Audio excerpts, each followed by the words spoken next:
Halo teman-teman semuanya, kembali lagi bersama saya Muhammad Ali Syihab, dan kali ini saya akan membahas mengenai standarisasi jaringan komputer. Yang pertama mengenai standar jaringan komputer, yakni OSI layer dan TCP/IP. OSI layer atau OSI model, Open System Interconnection Model, adalah sebuah jaringan yang dikembangkan oleh International Standard Organization atau disingkat ISO di Eropa pada tahun 1977 yang bertujuan untuk menyeragamkan model jaringan agar tetap berkomunikasi.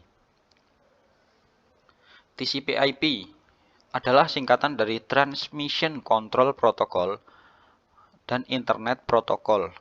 Juga merupakan model jaringan yang digunakan dalam komunikasi data dan informasi di internet. Perbedaan OSI versus TCP/IP. Nah, dari gambar ini mungkin sudah bisa dilihat oleh teman-teman semuanya bahwasanya OSI memiliki 7 layer, sedangkan TCP/IP cuma memiliki 4 layer. Nah, di antara layer-layer tersebut yang dimiliki oleh OSI adalah application, kemudian presentation, dan juga session, transport, network, data link, dan physical. Kemudian untuk TCP/IP memiliki layer application, transport, internet, dan network access. Kemudian persamaan yang dimiliki oleh OSI layer dan juga TCP/IP. OSI layer dan TCP/IP layer sama-sama memiliki lapisan. Jadi maksudnya adalah OSI itu tadi kan memiliki 7 layer. Nah, TCP/IP memiliki 4 layer. Nah, kedua-duanya ini memiliki layer, jadi sama-sama memiliki layer gitu. Kemudian yang kedua, OSI layer dan TCP/IP sama-sama memiliki application layer, meskipun memiliki layanan yang berbeda. Nah, jika kita lihat gambar yang tadi, di sini OSI layer memiliki application layer di urutan yang ketujuh, sedangkan TCP/IP memiliki application layer di urutan yang keempat. Gitu. Kemudian OSI layer dan TCP/IP layer sama-sama memiliki transport dan network layer yang sama.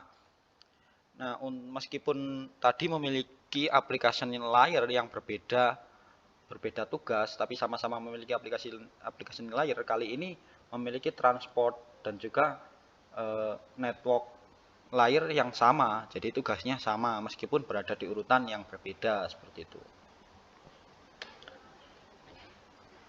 Kemudian asumsi dasar OSI layer dan TCP/IP layer adalah menggunakan teknologi paket switching. Lalu OSI layer dan TCP/IP sama-sama mempunyai transport dan network layer yang bisa diperbandingkan. Nah, sama-sama mempunyai transport dan network layer yang diperbandingkan.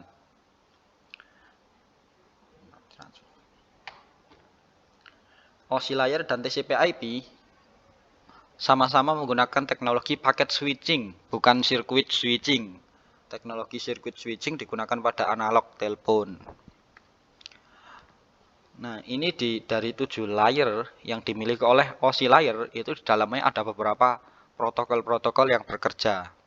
Yang pertama yakni di layer ketujuh yakni application layer itu ada HTTP, yakni Hypertext Transfer Protocol, kemudian ada FTP, File Transfer Protocol, kemudian ada NFS, Network File System, kemudian ada DNS, Domain Name System, kemudian ada POP3, Post Office Protocol, kemudian ada MIME, Multi-Purpose Internet Mail Extension, kemudian ada SMB, Server Message Block, kemudian ada NNTP, Network News Transfer Protocol, kemudian ada DHCP, Dynamic Configuration Protocol. Kemudian di layer ke-6, Presentation Layer, ada 3 protokol yang bekerja, yakni Telnet dan juga SMTP, Simple Mail Transfer Protocol, kemudian ada SNMP, Simple Network Management Protocol. Kemudian Layer yang kelima, session layer. Di sini ada 5 komponen protokol yang bekerja, yakni yang pertama NetBIOS, kemudian ada NetBEUI, singkatan dari NetBIOS Extended User Interface, kemudian ada ADSP, Apple Talk Data Stream Protocol, kemudian ada PAP, Printer Access Protocol, kemudian ada SPDU, Session Protocol Data Unit. Lalu di layer keempat hanya ada 2 protokol yang bekerja, yakni TCP dan UDP, Transfer Control Protocol, dan juga User Datagram Protocol. Kemudian di layer ketiga, network layer, ada 5 protokol yang bekerja. Yang pertama yakni IP, Internet Working Protocol, dan juga ARP, Address Resolution Protocol, dan kemudian RRP, Reverse Address Resolution Protocol, kemudian ada ICMP, Internet Control Message Protocol, kemudian ada IGMP, Internet Group Message Protocol. Kemudian di layer yang kedua cuma ada dua protokol juga yang bekerja, yakni dari data link layer ada PPP, yakni point to point protocol, kemudian ada SLIP, Serial Line Internet Protocol. Kemudian layer yang terakhir, yakni physical layer, layer 1, tidak mempunyai protokol yang spesifik karena layer ini hanya mengirimkan bit-bit data. Sekian presentasi dari saya. Terima kasih. Jangan lupa like, comment, and subscribe.